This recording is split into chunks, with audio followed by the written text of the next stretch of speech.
ಮೈಸೂರಿನ ಪ್ರತಿಷ್ಠಿತ ವಿದ್ಯಾಸಂಸ್ಥೆಯಾದಂತಹ ಮಹರ್ಷಿ ಪದವಿ ಪೂರ್ವ ಕಾಲೇಜಿನ ಸಂಸ್ಕೃತ ಉಪನ್ಯಾಸಕ ವಿದ್ವಾನ್ ನಾರಾಯಣ ದೇಸಾಯಿ ಅನ್ನೋದು ನನ್ನ ನಾಮಧೇಯ. ಸುಚೀಂದ್ರ ಪ್ರಸಾದರವರು ನಿರ್ದೇಶಿಸಿದಂತಹ ಪದ್ಮಗಂಧಿ ಎನ್ನುವ ಒಂದು ಅತ್ಯುತ್ತಮ ಸಿನಿಮಾ ನಾಳೆ ಮೈಸೂರಿನ ಪ್ರತಿಷ್ಠಿತ ಚಿತ್ರಮಂದಿರವಾದಂತಹ DRC ಚಿತ್ರಮಂದಿರದಲ್ಲಿ ತೆರೆ ಕಾಣಲಿಕ್ಕಿದೆ.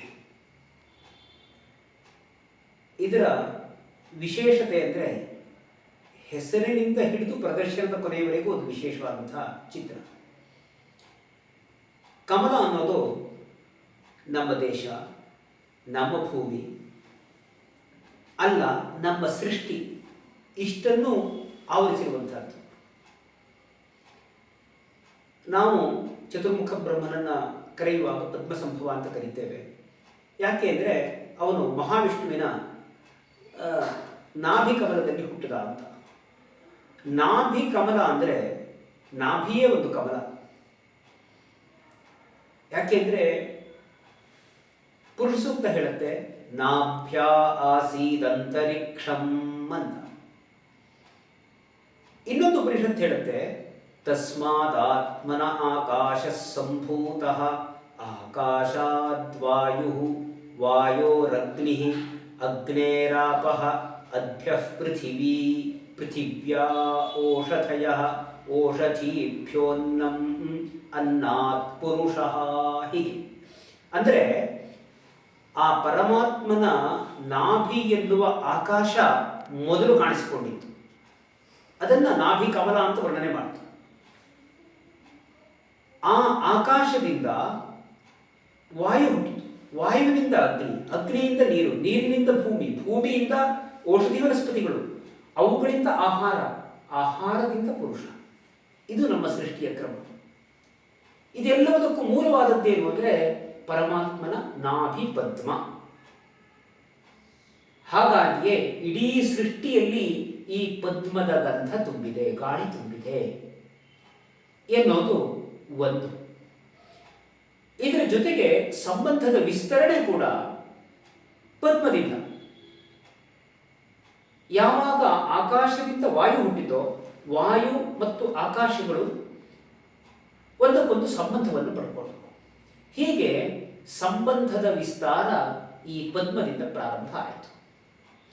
ಆಮೇಲೆ ಈ ಸಂಬಂಧಗಳಿಂದ ಕಳಚಿಕೊಂಡು ಮೋಕ್ಷವನ್ನು ಪಡೆಯೋದು, ಅದಕ್ಕೂ ಉದಾಹರಣೆಯಾಗಿ ಇದೇ ಪದ್ಮವನ್ನು ಬಳಸ್ತಾರೆ.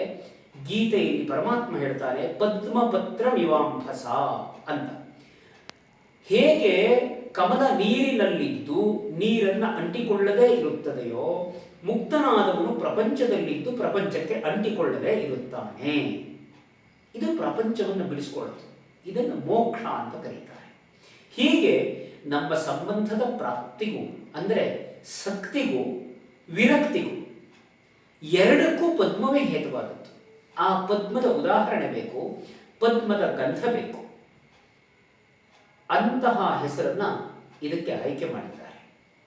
ಇನ್ನೊಂದು ದೃಷ್ಟಿಯಿಂದ ನೋಡುವಾಗ ಇದೊಂದು ಪರಿಪೂರ್ಣ ಕಾವ್ಯ. ನಮಗೆ ವ್ಯಾಸರ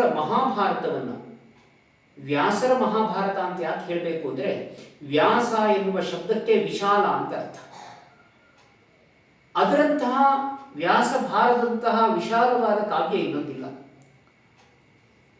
ಅದರಲ್ಲಿ ಯದಿಹಾಸ್ತಿ ತದನ್ಯತ್ರ ಎನ್ನೇ ಹಾಸ್ತಿ ನ ಕುತ್ರಚಿತ್. ಪ್ರಪಂಚದಲ್ಲಿ ಯಾವುದೆಲ್ಲ ಇದೆಯೋ ಅದು ವ್ಯಾಸ ಭಾರತದಲ್ಲಿದೆ, ವ್ಯಾಸ ಭಾರತದಲ್ಲಿ ಯಾವುದಿಲ್ಲವೋ ಅದು ಪ್ರಪಂಚದಲ್ಲಿಲ್ಲ. ಆದ್ದರಿಂದ ಅದು ಪರಿಪೂರ್ಣ ಕಾವ್ಯ, ಇತಿಹಾಸ, ಚರಿತ್ರೆ ಎಲ್ಲವುದೂ ಹೌದು. ಹಾಗೆಯೇ ಈ ಚಿತ್ರದಲ್ಲೂ ಕೂಡ ಭಾವನೆಗಳಿವೆ, ಶಾರೀರಿಕ ವಿಜ್ಞಾನ ಇದೆ, ಮನೋವಿಜ್ಞಾನ ಇದೆ, ಆಮೇಲೆ ಸಂಗೀತ ವಿಜ್ಞಾನ ಇದೆ. ಈ ಎಲ್ಲವುದನ್ನೂ ಸೇರಿ ಮಾನವರ ಭಾಷೆ ಇದೆ. ಇದೆಲ್ಲವುದನ್ನೂ ಸೇರಿ ಇದು ಪರಿಪೂರ್ಣ ಕಾವ್ಯವಾಗಿದೆ. ಶಾಸ್ತ್ರವೆನ್ನುವುದು ಯಾವಾಗಲೂ ಒಂದು ವಿಷಯವನ್ನೇ ಹಿಡಿದುಕೊಂಡು ಹೋಗುತ್ತೆ. ಆದರೆ ಒಂದು ಕಾವ್ಯ ಎಲ್ಲವುದನ್ನು ಸೇರುತ್ತೆ, ವಿಜ್ಞಾನವನ್ನು ಸೇರುತ್ತೆ, ಭಾವನೆಯನ್ನು ಸೇರಿಕೊಳ್ಳುತ್ತೆ, ಸಂಗೀತವನ್ನು ಸೇರುತ್ತೆ, ಸಾಮರಸ್ಯವನ್ನು ಸೇರಿಸಿಕೊಳ್ಳುತ್ತೆ. ಹೀಗೆ ಎಲ್ಲವುದೂ ಇದ್ದರೆ ಅದು ಪರಿಪೂರ್ಣ ಕಾವ್ಯ. ಅಂತಹ ಪರಿಪೂರ್ಣ ದೃಶ್ಯ ಕಾವ್ಯ ನಾಳೆ ತೆರೆ ಕಾಣೋದಕ್ಕಿದೆ. ಆ ತೆರೆ ಕಾಣುವಂತಹ ಪದ್ಮಗಂಧಿ ಎನ್ನುವ ದೃಶ್ಯ ಕಾವ್ಯಕ್ಕೆ ನಾವೆಲ್ಲರೂ ಶುಭ ಕೋರೋಣ. ಅಷ್ಟೇ ಅಲ್ಲ, ಇದು ಸಂಸ್ಕೃತ ಭಾಷೆಯಲ್ಲೂ ಬಿಡುಗಡೆ ಆಗ್ತಾ ಇದೆ ಅನ್ನೋದು ವಿಶೇಷ. ಮತ್ತು ಯಾರು ಸಂಸ್ಕೃತ ಭಾಷೆಯಲ್ಲಿ ಬಿಡುಗಡೆಯನ್ನು ಮಾಡುವ ಧೈರ್ಯವನ್ನು ಮಾಡ್ತಾರೋ ಅಂಥವರು ಸ್ವಾರ್ಥಿಗಳಲ್ಲ ಅಂತ ಅರ್ಥ. ಸಂಸ್ಕೃತದಿಂದ ಯಾವ ಸಂಪಾದನೆ ಇಲ್ಲ. ಸಂಸ್ಕೃತ ಭಾಷೆಯನ್ನು ವಿಶ್ವಭಾಷೆ ಅಂತ ನಾವು ಕರೀತೇವೆ, ಆದರೆ ಅದಕ್ಕೆ ನೋಡುವುದಕ್ಕೆ ಕೇಳಿಸಿಕೊಳ್ಳುವುದಕ್ಕೆ ಜನ ಹೆಚ್ಚು ಸಿಗೋದಿಲ್ಲ. ಆದ್ದರಿಂದ ಇದೊಂದು ನಿಸ್ವಾರ್ಥ ದೇಶ ಸೇವೆ, ನಿಸ್ವಾರ್ಥ ಸಂಸ್ಕೃತಿಯ ಸೇವೆ, ನಿಸ್ವಾರ್ಥ ಮಾನವ ಸಂಬಂಧಗಳ ಸೇವೆ, ಅದನ್ನು ಹೇಳೋದಕ್ಕೆ ಹೊರಟಂತಹ ಕಾವ್ಯ. ಇದನ್ನು ನೋಡಿ ನಾವೆಲ್ಲರೂ ಕೂಡ ನಮ್ಮ ಹೃದಯದಲ್ಲಿ ಸುಪ್ತವಾಗಿರುವಂತಹ ಸದ್ಭಾವನೆಗಳನ್ನು ಅರಳಿಸಿಕೊಳ್ಳೋಣ, ವಿಕಸಿಸಿಕೊಳ್ಳೋಣ.